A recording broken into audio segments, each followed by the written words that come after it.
Manolotra ny arabatoko toy izao raha ny vaovao farany momba n'ilay tempête tropicale modérée Eliakim. Tamin'ny 12 ora atoandro teo dia tao amin'ny distrikan'ny Maroantsetra no nisy ny foibeny. Nenaneriny ka 5.70 kilometatra isan'ora ny rivotra entiny ary anatafihotra 5.100 kilometatra isan'ora. Tombanana inkisaka miadana mianatsimo andrefana hatrany izy androany ary mety amakivaky any alaotra mangoro sy Brickaville iny izy.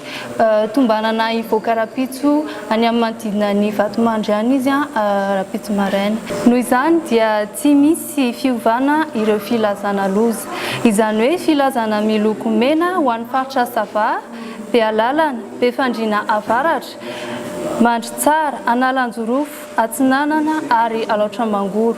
Filazana miloko mavo ho an'ny faritra Diana, Analalava, Antsohi, Mampikony, Boriziny, Tsaratanana, Analamanga ary Vatovavy Fitovinany.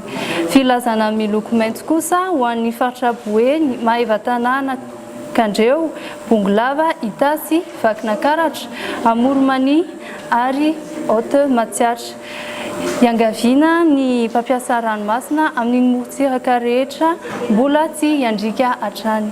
Dia izay no azony natolotra anio ka mametraka ny mandrapitafa indray.